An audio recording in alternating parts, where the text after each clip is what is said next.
Oi, gente, tudo bem? Vamos falar sobre o primeiro livro da série do Rick Riordan sobre os deuses de Asgard, que é a Espada do Verão. Magnus Chase e a Espada do Verão. Assim, o Magnus é um menino que mora na rua desde que a mãe dele morreu. Mas no aniversário de 16 anos dele, ele descobre que tem duas pessoas procurando por ele na rua, distribuindo cartazes, etc. E essas pessoas são a Annabeth Chase e o pai dela, da saga Percy Jackson, que todo mundo conhece. Então, assim, para fugir deles, ele acaba invadindo a casa do outro tio dele, o irmão do pai da Annabeth, para tentar descobrir alguma coisa, saber o que tá acontecendo. E esse tio dele leva ele para uma ponte onde ele tem que recuperar uma espada muito importante e tal. Ele quer que o Magnus recupere essa espada. Só que eles são atacados por Surte, que é um gigante de fogo da mitologia nórdica. E o Magnus acaba morrendo na batalha contra Surte. Só que ele não morre de verdade. Ele acaba indo para Valhalla, que é como se o mundo inferior nórdico para os guerreiros, onde todos que morreram em combate ou em atos heróicos vão para Valhalla e eles ficam esperando o Ragnarok. Ele foi levado por uma valquíria, que é a Sem, que é filha de Loki, então ninguém confia nela. Mas quando eles vão avaliar se o Magnus é ou não merecedor de Valhalla, as Nornas, que são tipo as moiras da mitologia grega, elas aparecem e dizem que a morte dele foi um engano. Então a Sem, ela é exilada de Valhalla, deixa de ser valquíria por esse erro. Mas antes ela diz que o Magnus precisa recuperar a Espada do Verão, que foi aquela espada que o tio dele fez ele recuperar quando ele morreu. Então, o Magnus ele sonha com o Loki. O Loki diz que ele tem que recuperar a espada, inclusive conta como que o pai do Magnus, que é o Frey, que é o deus do verão, o deus do meio, enfim, como ele perdeu a espada por amor. E o Loki fala que o Magnus precisa recuperar essa espada, porque senão ele vai acabar causando o Ragnarok em 8 dias. Então ele acaba fugindo de Valhalla com 2 supostos mendigos que moravam com ele na rua, que na verdade são o Blitz e o Hart. Eles são um anão e um elfo, e eles estavam lá amando de um outro deus para proteger o Magnus. E eles cuidaram dele e eles vão até o velório do corpo mortal dele, onde inclusive o Magnus encontra a Annabeth, para tentar recuperar a espada, para ver se às vezes ela não está junto com o corpo dele. Mas eles não encontram. Saindo do velório, uma águia gigante acaba tentando fazer um acordo com o Magnus, diz com quem está a espada, como recuperar, que é a deusa Han, só que eles precisam chamar a atenção dela. Então ele recupera a espada com essa deusa, só que para chamar a atenção ele acabou pescando a serpente do mundo. Eu não lembro o nome nórdico, mas é a serpente do mundo. E agora eles precisam se preparar para melhorar as correntes do lobo. Porque o Ragnarok começa quando o lobo Fenrir engole o sol ou a lua, não me lembro exatamente. Mas ele é um lobo que está preso há milênios e quando ele se soltar o Ragnarok vai acontecer. Então eles precisam melhorar.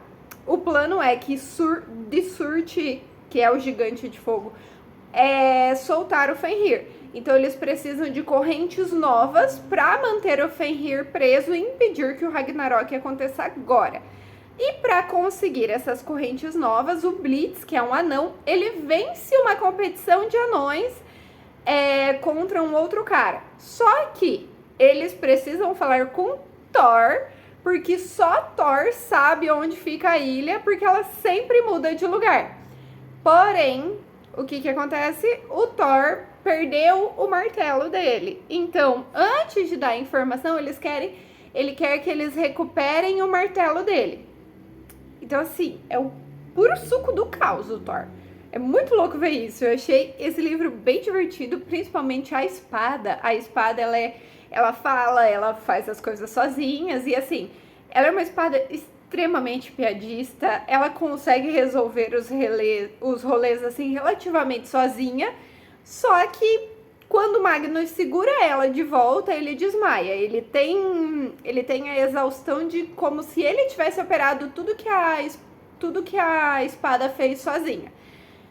Mas beleza, eles conseguem recuperar não o martelo, mas uma outra arma de Thor que tinha sido roubada. Eles conseguem a localização e ele manda eles procurarem 2 anões em Boston, que são anões assassinos, e que vão levá-los até a ilha. Só naquela noite de lua cheia, daquele momento em específico. É só naquele momento do ano que a ilha aparece. E a Sam, no caminho, ela acaba contando pro Magnus que ele não foi escolhido por engano, que foi o próprio Odin que falou com ela e pediu para ela levar o Magnus para Valhalla, ficar de olho nele, apesar de os outros não saberem disso. Quando eles chegam na ilha, o Fenrir, que é o lobo, o bicho tem uma lábia assim que ele consegue levar todo mundo no papo, é uma coisa de louco. Inclusive foi ele quem manipulou Odin não só para escolher o Magnus, mas para escolher a Sam como Valkyria. Então assim, o bicho, porque as amarras já estavam se soltando há um bom tempo, só que não se soltaram completamente ao ponto dele fugir. Mas, por exemplo, soltou a amarra da boca, ele começou a sussurrar nos sonhos das pessoas. Mas, apesar de todas as manipulações, o Magnus ele consegue, meio que usando o poder do verão e a espada, ele consegue, tipo, com a luz, deixar o lobo fraco para eles conseguirem amarrar ele novamente. Quando eles voltam para Valhalla, eu não lembro o nome dos chefes de Valhalla, mas eles vão julgar se a história que eles contaram é verdade ou não. Só que o Odin aparece, intercede por todos eles, volta a ser Valkyria, o elfo, que é o Hart, ele ganha aulas de magia na própria Asgard, o anão, tipo, todos eles ganham o que eles querem, sabe? E o Magnus pode viver em Valhalla, mas todos eles têm um passe livre entre os 9 mundos. Então ele pode voltar pro mundo mortal ou para qualquer outro mundo, visitar os amigos dele conforme ele quiser. Inclusive, o último capítulo do Magnus é contando pra Annabeth, porque a gente sabe que a Annabeth tem todo um terequetê com os deuses, mas não são os nórdicos. Só que no epílogo o Loki aparece manipulando aquele tio do Magnus, o que levou ele pra ponte para recuperar a espada. E aparentemente tudo isso era plano do Loki, porque ele queria sim causar o Ragnarok, apesar dele dizer que não. E ele tá com a filha e a esposa do tio do Magnus, por isso fez com que tudo isso acontecesse. Mas ele termina dizendo que tem outras formas de causar o Ragnarok. Então assim, tô bem animada, gostei bastante. Foi a série que eu achei mais divertida a narração. Então, vamos ver. Vou começar o próximo livro hoje. Espero que vocês gostem e até mais.